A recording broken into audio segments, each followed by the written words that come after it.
I think out of the 10 guys, 9 of them are feeling really, really good about how they feel. I think we have one guy that has an injury that we don't know what he's going to be capable of doing and how he'll work his way through the conference tournament. But I think the other 9 guys, they feel good. I think they're, like I said, a lot of it's just tricking your athletes at this point in the year. And all right, hey, if you feel good, why can't you beat anybody? And that's the mentality you're going. I know Mike DePalma, he's had 2 really, really good MAC tournaments for us. He's been, if you look at what he's done during the years and how he's had times when he wasn't really wrestling very well, but he's ended really strong.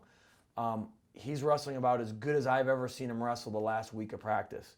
Now, can we progress that through, and what's that going to change? He's still going to have to wrestle a kid that he lost to. If he gets to the semis, he's going to have to wrestle a kid he lost to against Central. And then if he wins that, he's going to have to wrestle a guy that's ranked 4th or 5th in the country. Is anything really going to change? I don't know.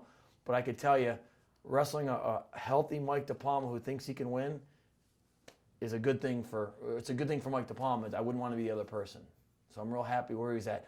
I could say that about our heavyweight. I think that we got kids like Anthony Tulo and Gerard James that are just in the position that they think they can qualify for the national tournament. And they think that, hey, I can figure out how to beat someone to get there. And we got some young kids in the lineup that are, you can use the word dangerous just because they're coming from nowhere and knowing, a guy might have beat him 2 months ago and think, I'm not going to worry about that guy. But I know Anthony Tulo's gotten a lot better than he was a month ago or 2 months ago. I know that Gerard James is a lot better than he was in December.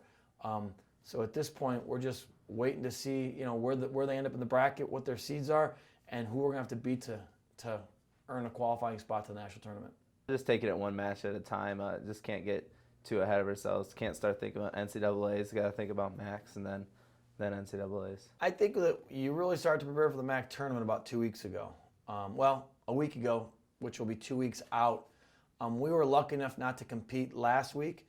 Usually, I think out of my 14 years, we've only had 2 times, this being the second time that we've had a 3-weekend break. 3 weekends before, or 2 weekends before our MAC tournament. Usually there's only 1 weekend off in the middle. So we've been able to do things a little bit different. I know that when we did it 2 or 3 years ago, we had a really, really successful MAC tournament. Ultimately, I don't know if it makes a difference of when your weekends are off, but I would say with 2 weeks of practice, you have to start to prepare you guys for the MAC tournament. I think a month ago, we weren't really worried about the MAC tournament. You're still worried about certain duels and putting yourself in position to beat a Central Michigan. I don't, when we were getting ready for Central Michigan, Edinburgh, our worry wasn't about the MAC tournament. Our worry was about beating those 2 teams, and we prepared for those 2 teams. Since then, it's been about getting our guys to peak at the MAC tournament. So when we walk into Eastern Michigan on that Saturday morning, our guys are going to make weight, and they're going to feel great. Their bodies are going to feel good. Their minds are going to feel good. We might even lose a little bit of conditioning with the idea that we want our guys feeling better than being overtrained. It's real important that you don't overtrain your guys at this point in the year. It's a common thing for me that if you go into that MAC tournament and you want your season to be over, it's going to be over.